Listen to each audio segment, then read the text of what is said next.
Kenalkan, nama saya Agatha Marcelina Christy. Saya Dion. Saya Galuh. Saya Mastal Pasha Aurel Pratama. Saya Syifa. Saya Fani. Bandung, kota yang dulu dijuluki sebagai Paris Saint-Germain, berubah menjadi samudra kobaran api.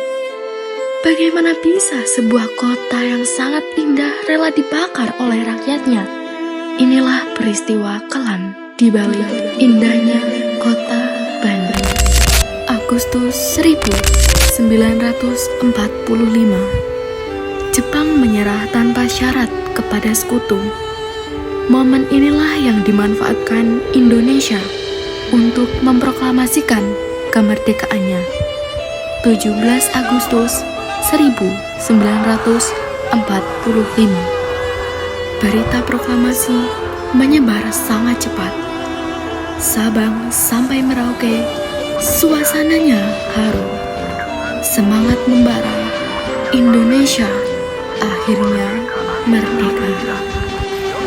Namun kenyataannya, tak semua negara mengakui kemerdekaan Indonesia. Belanda menolak. Mereka beranggapan bahwa Nusantara hanyalah Hindia Belanda di bawah kekuasaan mereka. Tak lama setelah proklamasi, pasukan sekutu mendarat di Indonesia. Dalihnya untuk melucuti tentara Jepang dan membebaskan tawanan perang.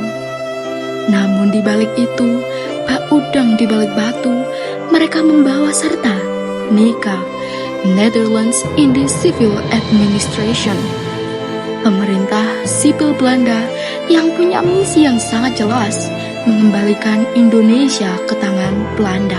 Saat sampai di Bandung, sekutu mengeluarkan ultimatum pertama. Semua senjata rakyat dan juga TKR harus diserahkan. Lalu situasi semakin memburuk ketika Bandung dilanda banjir yang sangat besar. Alih-alih membantu, Belanda justru memanfaatkan keadaan ini untuk mengeluarkan ultimatum kedua, di mana seluruh warga Bandung Selatan harus meninggalkan kota sebelum 24 Maret 1946. Mulai dari sinilah Bandung berubah menjadi kota penuh ketegangan, layaknya bom waktu yang tinggal menunggu ledakan besar, hingga akhirnya meledak dalam peristiwa Bandung Lautan Api. Pada 21 November 1945, pasukan sekutu di bawah komando Inggris mengeluarkan ultimatum pertama kepada para pejuang dan tentara keamanan rakyat di Bandung, Indonesia. Ultimatum ini secara spesifik menuntut agar semua senjata api yang dimiliki oleh pihak Indonesia di Bandung bagian utara diserahkan kepada sekutu. Tujuannya adalah untuk mencegah pertempuran lebih lanjut dan menegakkan kembali kendali sekutu di wilayah tersebut. Meskipun ultimatum ini bertujuan untuk melucuti senjata pejuang Indonesia, pihak Indonesia menganggapnya sebagai upaya untuk melemahkan perlawanan mereka. Akibatnya, ultimatum tersebut diabaikan. Penolakan ini memicu ketegangan yang semakin meningkat, yang kemudian berujung pada pertempuran dan ultimatum kedua pada 23 Maret 1946.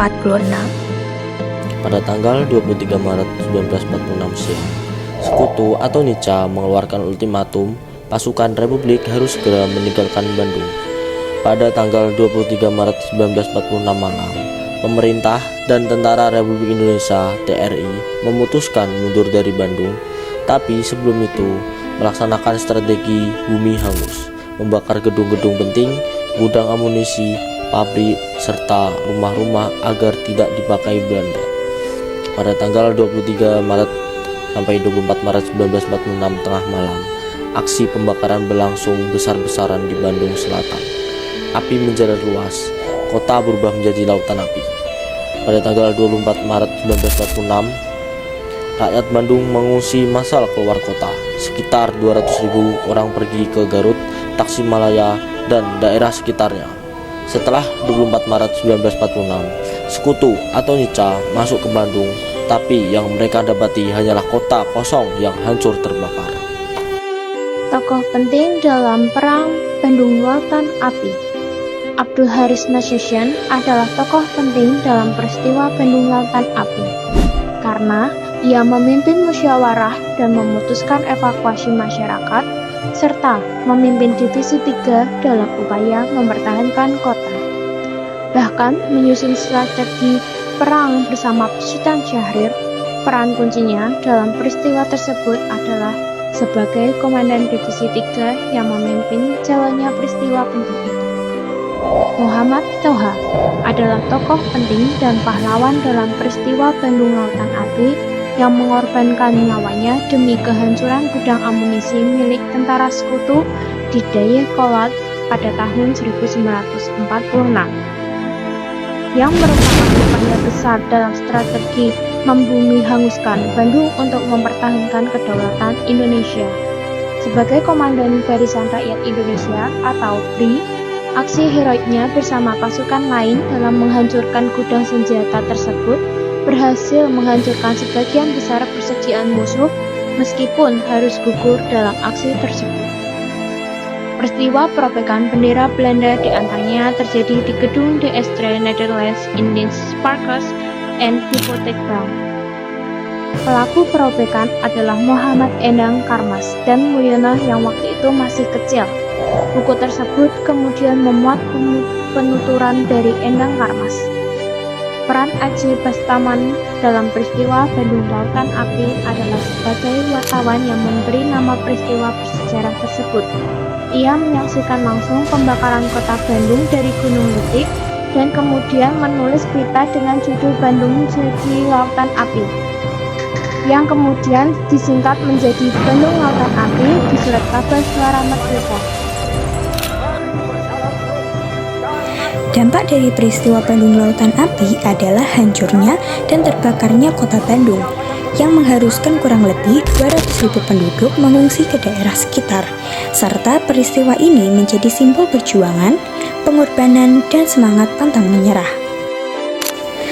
Akhir dari peristiwa ini adalah keberhasilan taktik bumi hangus yang membuat sekutu tidak dapat menggunakan Bandung sebagai basis militer, sekaligus menjadi peristiwa heroik yang diyakini menginspirasi lahirnya lagu Halo Halo Bandung.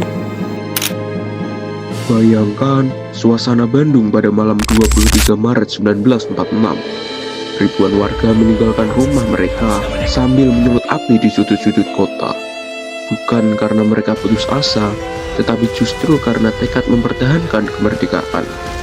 Mereka lebih rela kehilangan kota yang mereka cintai daripada melihatnya jatuh ke tangan penjajah.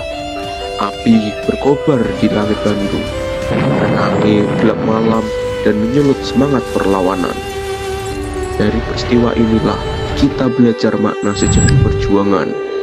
Bandung Lautan Api menjadi bukti nyata bahwa kemerdekaan Indonesia tidak hanya dipertahankan dengan senjata, tetapi juga dengan pengorbanan besar. Strategi bumi hangus memperlihatkan keberanian rakyat untuk melemahkan roh musuh, dan semangat pantang menyerah ini menginspirasi perjuangan di seluruh Nusantara. Hingga kini, Bandung Lautan Api dikenang sebagai simbol heroisme, sebagai simbol cinta tanah air yang tak pernah padam.